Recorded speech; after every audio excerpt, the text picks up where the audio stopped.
And so without further ado, I'd like to hand over to Barry Cullen as the coordinator of the Dún Laoghaire Drug and Alcohol Task Force. And I see he's already coming up here on our screen. I'll just bring you up, Barry, and over to you. Yeah.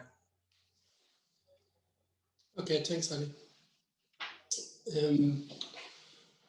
Just by way of starting, my first thoughts here when I look at the hidden harm issue is that it's an incredible burden of silence for children. And as we know, and as Sharon illustrated, children always know. And I'm struck at how, and I heard this quite recently in a seminar, how in the operation of some services still, the children are not seen, they're not asked about, and they don't feature in the overall menu of responses. And then, of course, meanwhile, parents often hide from their children that they have addiction issues or that they are getting help. So I think the issue of silence obviously underlines a lot of what we're dealing with in the hidden harm. And I think when a society encounters problems that are deeply rooted in something like silence, it requires a meeting of both top-down and bottom-up measures in order to bring about a meaningful change in people's mindsets and in the direction of actions. So I want to thank Caroline and Nicola for giving us some insight into some of the actions that are taking place nationally. But I just want to just briefly refer to some of our own local actions. A lot of it is around the work that has been done by Barnardo's, but it's not all around that. And I think it's really important to emphasize that. But just to note, as Sharon did say, the HSE have been funding the Children's Support Service for over 20 years now. And I think it's really important to note that. And I'm constantly trying to remind the HSE that, look, you have been doing this for a long time. You should celebrate the fact that you've been doing it for a long time. Back in 2014, we did a focus on alcohol week, and we had some lunchtime seminars around this topic. And Mary Daly, who was then manager of Barnardo's, was very, very vocal in bringing forward the importance of us bringing this new focus onto hidden harms. So when we had an independent review undertaken in our task force in 2015, the reviewer, Frank Murta, did report that there was a need for more visibility for children and that we needed to take a look at that within our service profile. And that's why we have been funding Barnardo's really since to establish the hidden harm service in Ballyogan, and that obviously has been extended into Bray also. But you know, we've been doing other things, and really it's important for us to kind of acknowledge that we try to build that in as much as possible into our funding proposal to the Department of Health in relation to what's called Strand 2 health, strategic health initiatives, that we would have interagency seminars, that we would develop a local strategy. We have commissioned an information protocol designed to share between child and family services on the one hand and drug and alcohol services on the other. We got that developed last year. And we also, through the work of Kevin, has managed to get hidden harm established as a key component within PP and FS and linked into the CIPSI plans in both Wicklow and DLR. So these are really important aspects of it. Obviously, unfortunately, some of the work paused last year.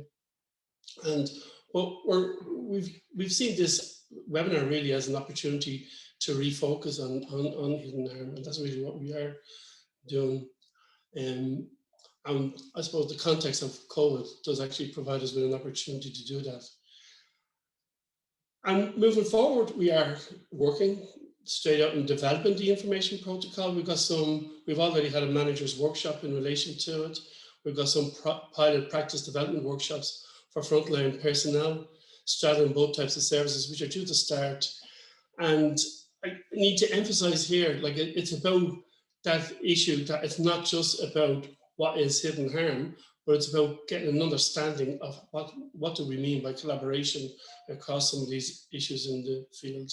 We're also getting, we have a mapping project that's taking place around drug and alcohol and child family services in the whole area. So that's ongoing. We are kind of reaching a position where we're going to have to review it. And we will be looking at further interagency training and so on. But ultimately, a lot of our energy, creative energies, are really being around the activities and the need to do things. We probably haven't paid enough attention to structure at a local level, although we are obviously acutely aware that there are other structures. And I think that's going to be the challenge in moving forward with any local initiative around hidden harm. It's how do you embed it within existing structures rather than set up a new structure. And I think that is, something that we all have to address when we look at developing these further. So I'll leave it at that because we are running short of time. And I'll hand over now to Ali. Great, thanks a lot, Barry. Good to see so much that has been happening there.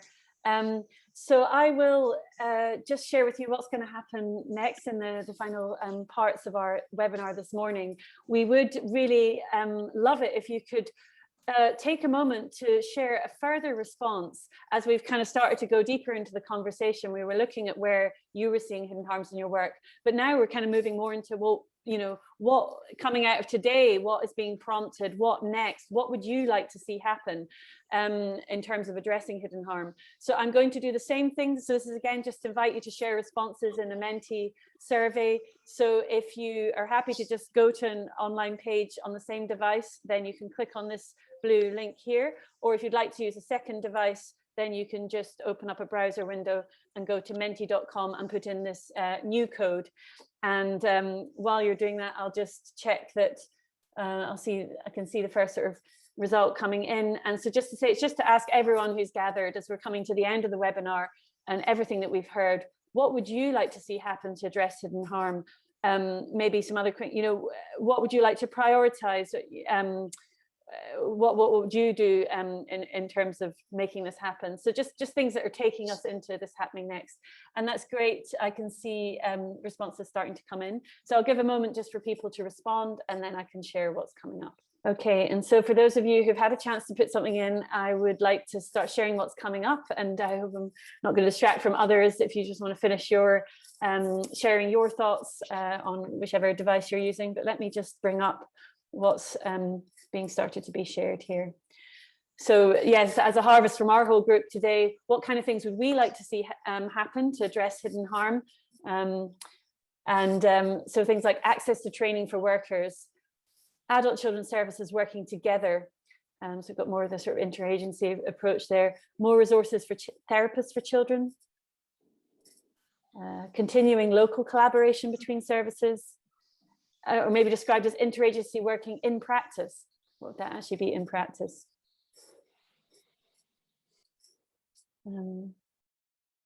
More awareness, training, and a cohesive approach to information sharing. See a lot around awareness raising, awareness workshops on hidden harm in school, or public awareness campaign. Identifying the children early.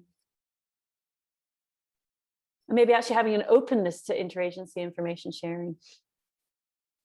Perhaps the approach of Jenny that Nicola shared with us would be a way to help us keep that in mind.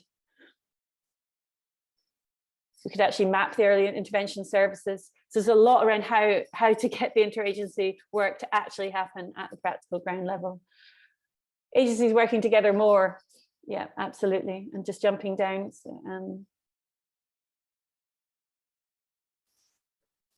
And also maybe how members of the family are working together, relationships within families.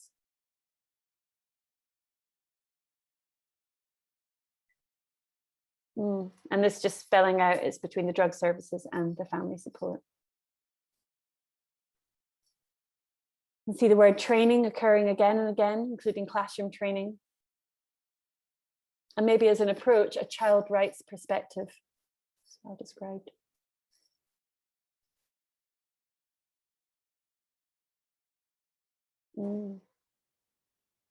Really looking at this, the skills that we need to develop really are professional skills that would benefit many of us in our work.